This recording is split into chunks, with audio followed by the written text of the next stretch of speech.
Today, we're going to be talking about some things that all short wide receivers need to have if they want to be successful at the position. So this first example here is going to be a wide receiver working a fade route. And I'm telling you this right now, if you're a wide receiver and you're undersized, you need to have speed. And we're going to talk about some things that you can do to help you with speed. But this is a perfect example of what you need as a short guy, right? Because if you're short and slow and you want to play wide receiver, it's a tough sell. I'm going to tell you that right now. If you're in high school ball, you're in middle school ball, and you're short, you're undersized, and you are not that fast, that is a very, very tough sell to a high school coach, and that is a very, very tough sell to a college coach. Because again, if you're short, they're assuming, okay, he's probably going to have some speed. We're probably going to put him out of the slot. But if you don't have those things, guys, you're not going to be able to make plays like this. So this receiver gives like a release, and it's not the greatest release in the world, right? Like he just gives him like kind of a little hesitation, a little jab. Doesn't really sell the jab. This DB's off by about 2 yards, but he's still able to outrun him. And that is purely speed. Speed is what got him to win that rep. And obviously you have him a great catch at the top of this thing. But what can you do to work on your speed?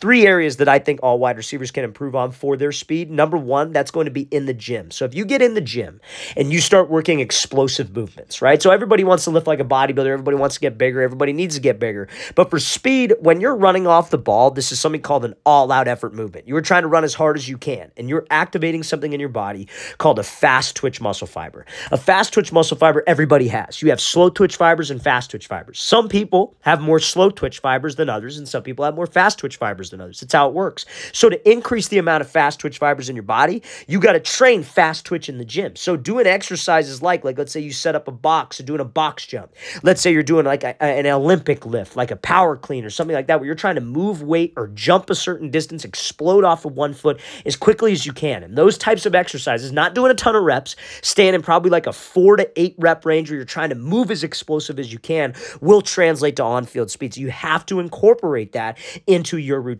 number one. Number two, what I like for receivers, especially when developing speed, is training with resistance. So running up hills, running with a sled, running with a parachute, all those things can help with your speed. And then last but not least, guys, I suggest investing in a speed coach. Some of you might be thinking, well, coach, I run track. That's perfectly fine. Sometimes the track program at different high schools or youth programs are a little bit crappy. I'm going to be honest with you guys, especially in high school. Like the high school I went to, the track coach was a Spanish teacher, and this guy has never looks like he's never ran a sprint in his entire life, but he was like a shot put guy, I guess, in high school or something like that. But he was coaching the sprinters. It's like, why is this guy coaching the sprinters? Like, this guy knows nothing about sprinting. He's never ran before, it seems like. So you may not be in the best situation, because at the end of the day, track coaches, especially at a public school, probably aren't getting paid that great. So they're probably volunteers, and usually volunteers are maybe not the most knowledgeable. We need volunteers, but again, if it's a waste of time, if you're just running laps around a track, get a speed coach who can work on your running form.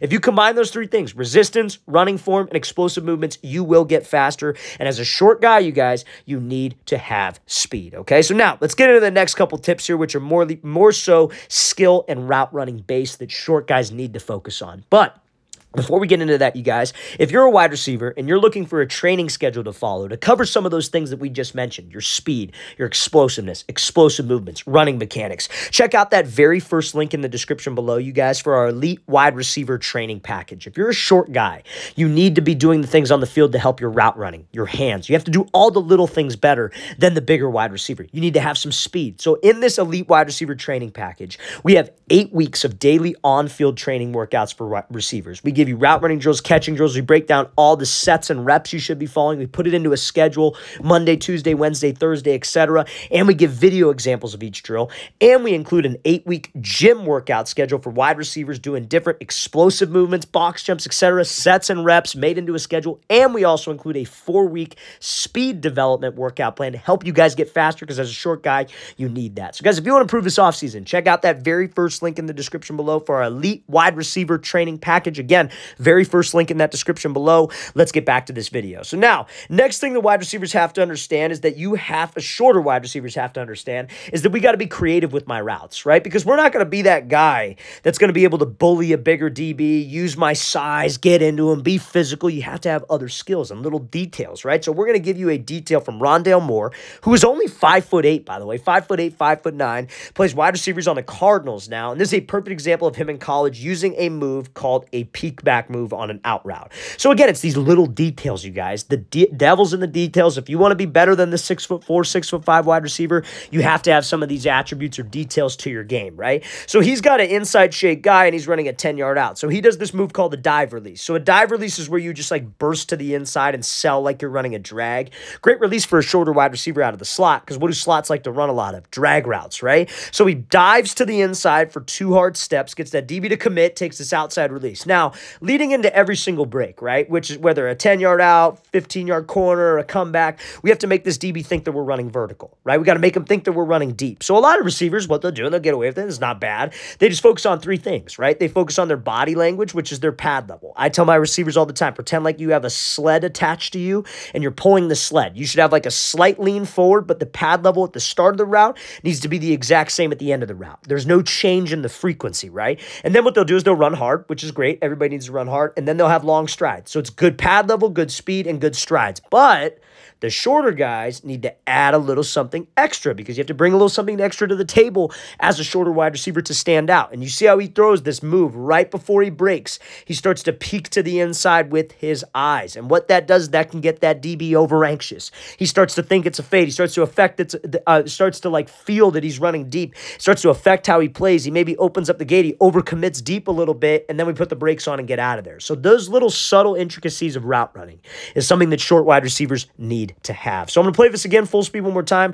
Great example from Rondale Moore using a dive release and then adding that peek back move to the top of his route to sell vertical just a little bit more. Okay? So now, next thing short wide receivers have to do is start taking what the DB gives them, especially if they are bigger and more physical. So what do I mean by that? So this wide receiver is going to be running like a deep 12-yard out route. Some of you may consider this like a sail route, right? For those of you that have that in your playbook. And he's got a DB who's lined up outside shade in press coverage, right? So this DB's goal being outside shade is to not let the wide receiver get to the outside, right? So as a shorter guy, a lot of times we're afraid of contact, and I just got done telling you guys in the beginning, we're not going to be contact guys, right? We're not going to be guys that are just hand fighting, shoving the DB off the line, using my physicality to win, but we can't be afraid of contact, and we can't be afraid of, like, you know, working an uncomfortable route, I guess you could say. Because if you're a short guy and you have outside shade press, and you're thinking just because I have to run an outside breaking route, like an out route, a corner, a fade, a comeback, I have to release to the outside, we're mistaken, guys. Because if we force it and this DB's bigger, what do bigger DBs want to do to shorter wide receivers? They want to get hands and they want to get physical.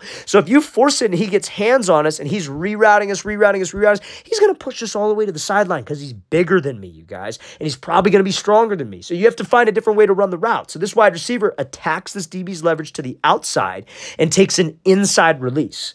You got to be able to do this as a short guy. So let's watch it full speed. So he gets a move, takes the inside release, he works to stack, and then he beats him with his speed, beats him with his quickness and his route running at the top of the route. That's what we got to do. We got to play our game as a shorter wide receiver. So we got this DB outside shape press, he gives him moving. Again, you see what he's doing. He's trying to jam, trying to get hands. Imagine if we were forcing it and he was doing this and he reroutes all the way to the outside.